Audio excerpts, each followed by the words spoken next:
All right, so you want to draw your pattern onto paper. So sashiko patterns are they're made up of often straight lines, but they're always repeating.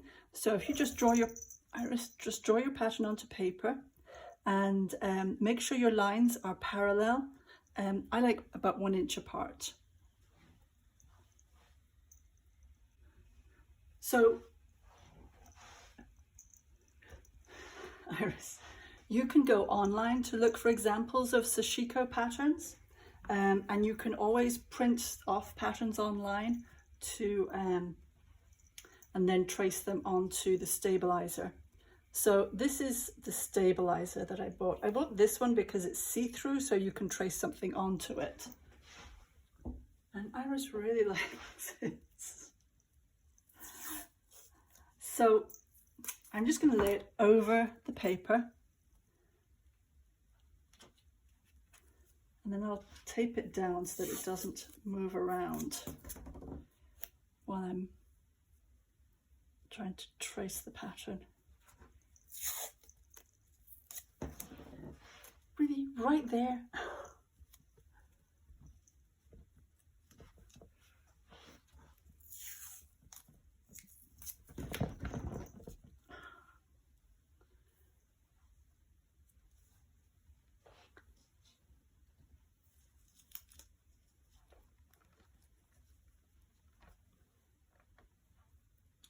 All right.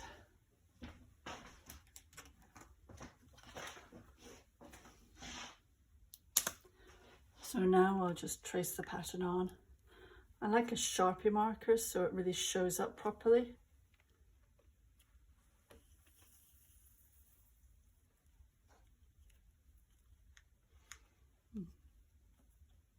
Put these started on this side.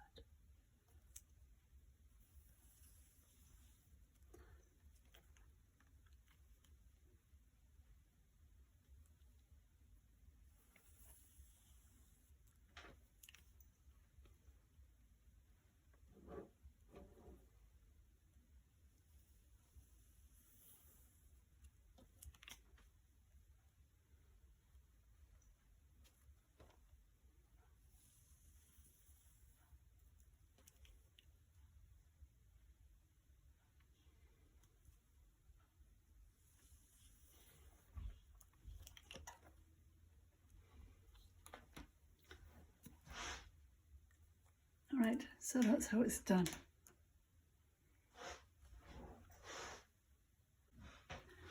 So here's my fabric, 2 pieces sewn together.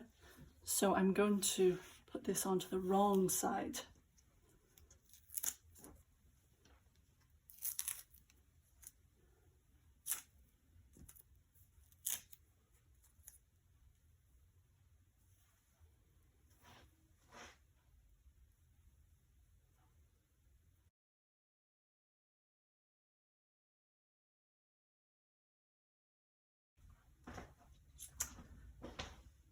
Then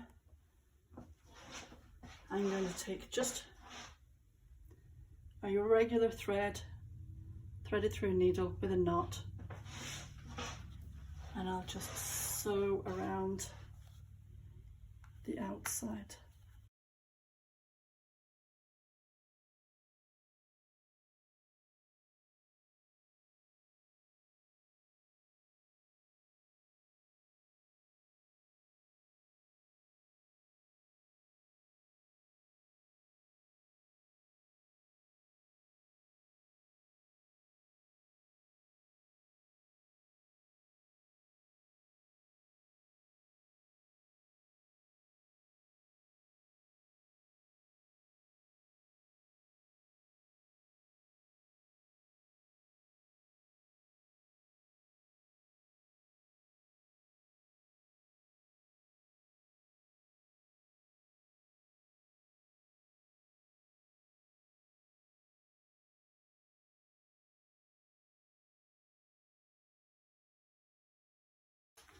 All right, so when I've sewn around it to hold everything in place,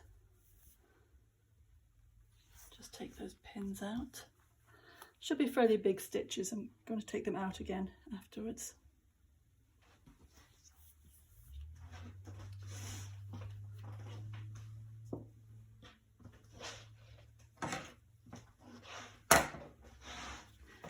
Then I'll take a length of embroidery floss.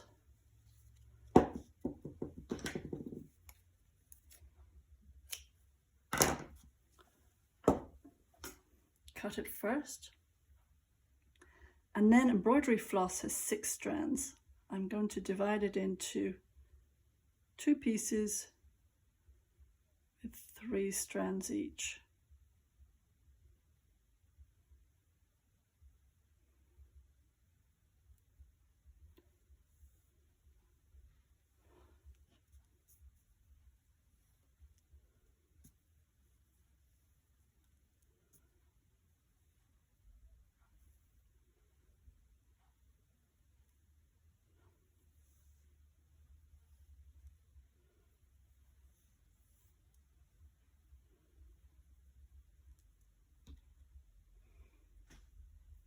Right.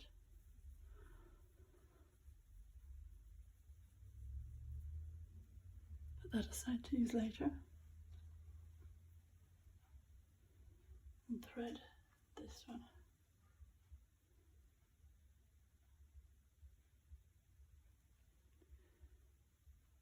Now, I'm going to make a knot in this. I think with sashiko stitching, you're not supposed to make a knot really. You're supposed to just wind in the bottom of the stitches underneath, the end of it underneath the stitches.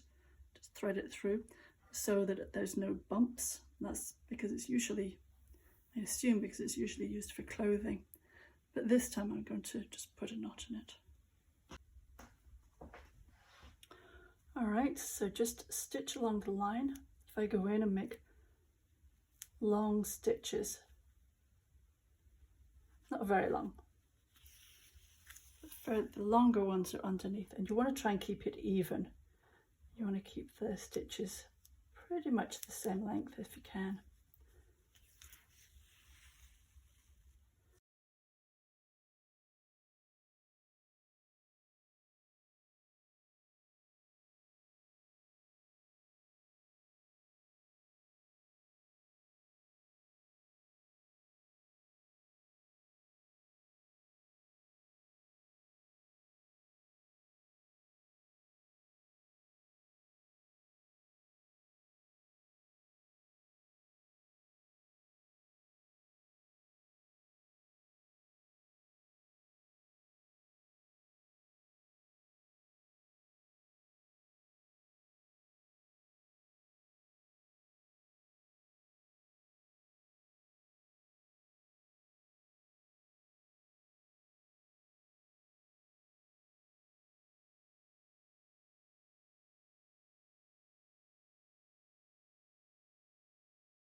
All right, so that's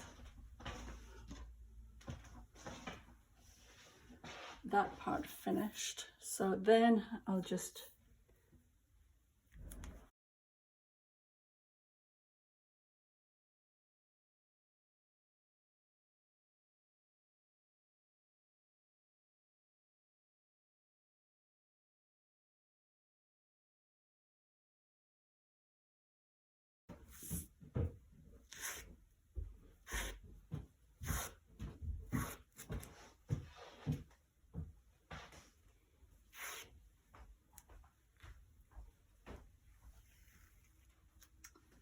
all right, out that comes.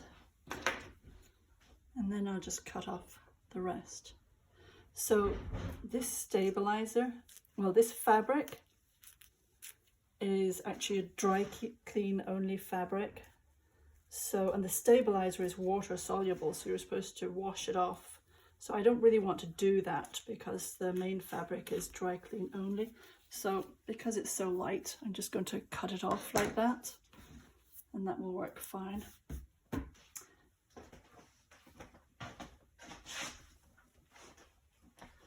So here's a couple more that I've done. So that one. And then you can also simply do some embroidery. So this is a cat silhouette that I found on Pinterest. So I just freehanded it onto the back of the fabric, and then I did a back stitch all around. So when you're doing a back stitch, you just want to make sure that there's no spaces in between the stitches, so that it looks like it's been painted on or something like that. And there you go. So you can do both sides of the bag, as in both of the outer pieces if you want, or just one side. It's up to you.